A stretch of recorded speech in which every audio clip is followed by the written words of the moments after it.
Thank you for listening to my lecture on dealing with death and grief for a student that might be in your classroom. Here we're going to be going through some steps to help support the grieving students as well as prepare your class for making the grieving student feel as comfortable as possible.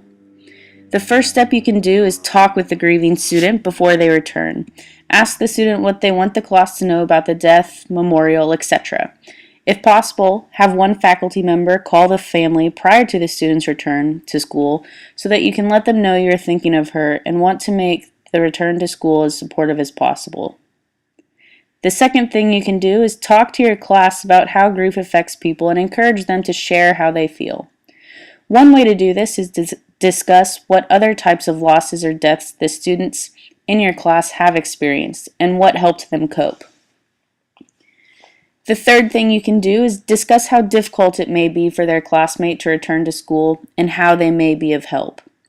You can ask your class for ideas about how they would like others to treat them if they were returning to school after a death, pointing out differences in preferences. Some students might like to be left alone. Others want the circumstances discussed freely. Most grieving students say that they want everyone to treat them the same way and that they want it to be treated like they were before. In general, they don't like people being extra nice. While students usually say they don't want to be in the spotlight, they also don't want people acting like nothing happened. The fourth thing to do is provide a way for your class to reach out to the grieving classmate and his or her family. One of the ways that students can reach out is by sending cards or pictures to the child and family, letting them know that the class is thinking of them. If students in your class knew the person who died, they could share memories of that person. The fifth thing to do could be to provide flexibility and support to your grieving student upon his or her return to class. Recognize that your student will have difficulty concentrating and focusing on schoolwork. Allow the bereaved student to leave the class when she needs some quiet or alone time. Make sure that the student has a person available to talk with, such as a school counselor. Although each case is different, an open line of communication will often help the situation. Being supportive of emotions is very important to the students and should be of the utmost importance for you as a teacher.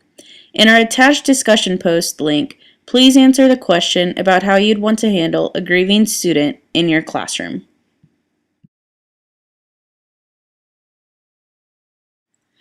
Now we're going to discuss what possible psychological services may be offered at a school you work at. School psychologists provide a range of services to assist children and adolescents in their learning, growth, and development by providing supportive services to help students meet academic and emotional challenges. School psychological services consist of direct and indirect interventions that require involvement with the entire educational system, including the students, teachers, counselors, administrators, other school personnel, families, community agencies, and a variety of others that may be important on an individual basis.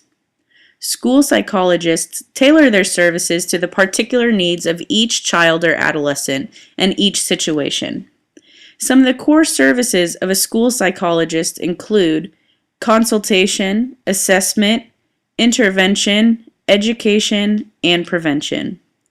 School psychologists are unique in the educational setting because their training equips them to provide psychological evaluation and facilitate mental health service delivery in the schools, while at the same time supporting the learning process, child development, and the understanding of educational systems.